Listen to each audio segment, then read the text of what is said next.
बैतूल जिले के भैंसदेही विधानसभा क्षेत्र के अंबेडकर ग्राउंड पर शुक्रवार को कांग्रेस ने मनरेगा महासंग्राम रैली के तहत भव्य धरना प्रदर्शन और विशाल जनसभा का आयोजन किया। इस अवसर पर जिलाध्यक्ष निलय विनोद डागा ने केंद्र व राज्य की भाजपा सरकार पर तीखे प्रहार किए। मनरेगा का नाम बदलने पर कांग्रेस और भाजपा के बीच सियासत जारी है। इसी क्रम में शुक्रवार को भैंसदेही में कांग्रेस ने प्रदर्शन किया और भाजपा पर जमकर हमला बोला। जिलाध्यक्ष निलय विनोद डागा ने मनरेगा योजना की कमजोरी, एथनॉल घोटाले और मेडिकल कॉलेज की पीपीपी मॉडल जैसे मुद्दों पर भाजपा की नाकामियां गिनाई। कार्यक्रम में सैकड़ों ग्रामीण कार्यकर्ता शामिल हुए। निलय डागा ने संबोधन में कहा कि वर्ष 2005 में कांग्रेस सरकार ने मनरेगा कानून लागू कर ग्रामीणों को 100 दिन का गारंटेड रोजगार सुनिश्चित किया था, जिसने गांवों की अर्थव्यवस्था को मजबूत आधार दिया। लेकिन भाजपा शासन में इस कानून की मूल भावना को कुचल दिया। वहीं रामू टेकाम भाजपा पर निशाना साधते नजर आए। आप सबको विदित है कि जब से भारतीय जनता पार्टी की सरकार केंद्र में बनी है और मध्य प्रदेश में बनी है, पंचायतों को पूर्ण रूप से खत्म करने का प्रयास भारतीय जनता पार्टी की सरकार ने करी है। आप सबको मालूम है, आज ग्राम पंचायत में व्यक्ति काम करने जा रहे हैं मजदूरी के लिए, लेकिन सालों से उनके पेमेंट नहीं हो रहे, उनको उनका मेहनत आने का हक नहीं मिल रहा। और अभी ये केवल सिर्फ महात्मा गांधी जी के नाम को हटाने के लिए इन्होंने और मनरेगा को पूर्ण रूप से, ग्राम पंचायत को पूर्ण रूप से खत्म करने के लिए ये कानून लाया है, जिसका कांग्रेस पार्टी विरोध करती है। और हम चाहते हैं कि जो मनरेगा का कानून डॉक्टर मनमोहन सिंह जी, स्वर्गीय मनमोहन सिंह जी के समय बना था, वो उसके पूरे नियम लागू हो और आम नागरिक को रोजगार मिले और समय पे उसको उसका मेहनताना मिले, ये हमने मांग की है। दूसरी बात ये है कि आज हमारे ढाबा में अब्दुल नईम जी का जो स्कूल तोड़ा गया है, इसकी कांग्रेस पार्टी निंदा करती है, चूँकि इसमें पूर्ण रूप से प्रशासन दोषी है।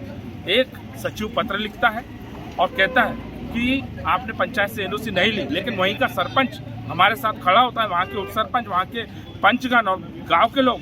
और मैंने खुद ने कलेक्टर साहब से बात की, निवेदन किया कि भाई उसने अपनी स्वयं की भूमि पे उसने स्कूल बनाया है, कोई अतिक्रमण पे नहीं बनाया है। लेकिन उसके बाद भी इन्होंने भाजपा नेताओं के कहने पर वो जो भवन तोड़ा है, इसकी पूरी देश निंदा कर रहा है, कांग्रेस पार्टी निंदा कर रही है और अब्दुल भाई को हम न्याय दिला के रहेंगे। और तीसरी बात, जो पीपीपी मोड कॉलेज बन रहा है, प्रधानमंत्री जी ने घोषणा की थी, मुख्यमंत्री जी जब तत्कालीन शिवराज सिंह जी थे, उन्होंने घोषणा की थी कि सरकारी मेडिकल कॉलेज बनाएंगे। आज हमारे बैतूल में केंद्रीय मंत्री है, भाजपा प्रदेश अध्यक्ष है, लेकिन बड़े दुख के साथ कहना पड़ रहा है कि हमारे यहाँ पे सरकारी मेडिकल कॉलेज नहीं आया है, पीपीपी मोड कॉलेज आया है और जनता के साथ छलावा हुआ। कांग्रेस पार्टी ने 2005 में मनरेगा कानून लाए थी, जब केंद्र में कांग्रेस की सरकार थी, और उसमें 100 दिन का रोजगार अनिवार्य था। 100 दिन रोजगार अनिवार्य देना ही है।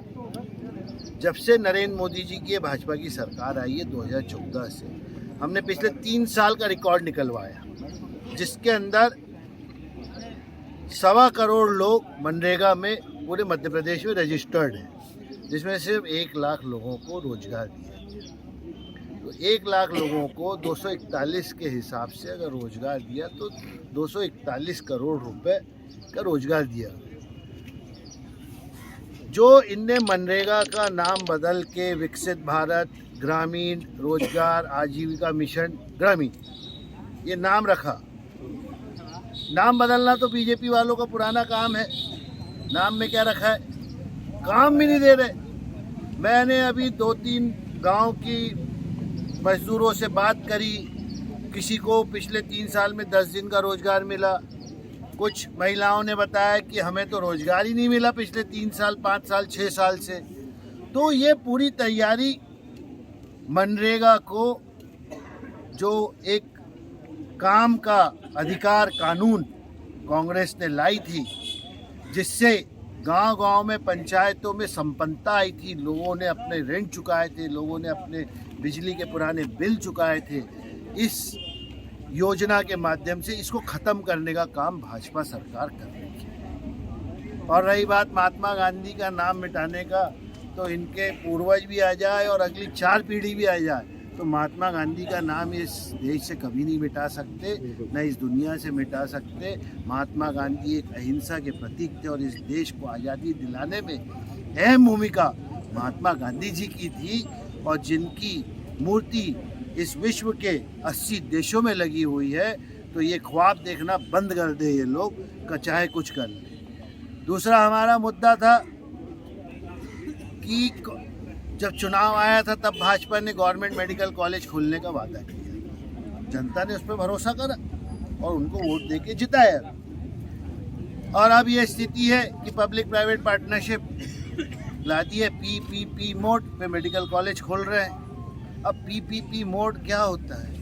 पीपीपी मोड मतलब पब्लिक प्राइवेट पार्टनरशिप। अब पब्लिक मतलब सरकार ने 25 एकड़ जमीन 1 रुपए में आरकेडीएफ वालों को दे दी।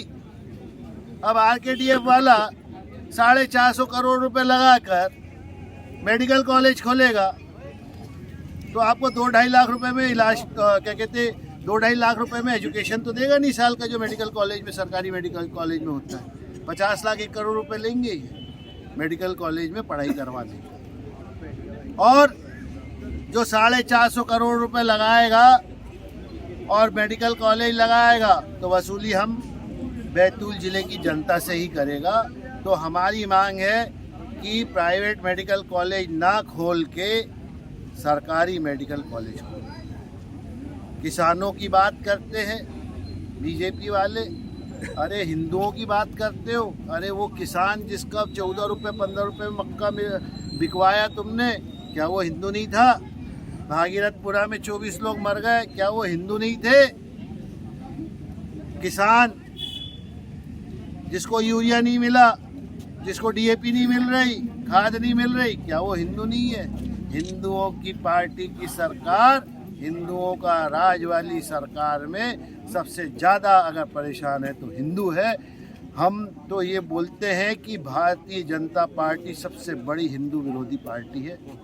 बैतूल से मनीष राठौर की रिपोर्ट।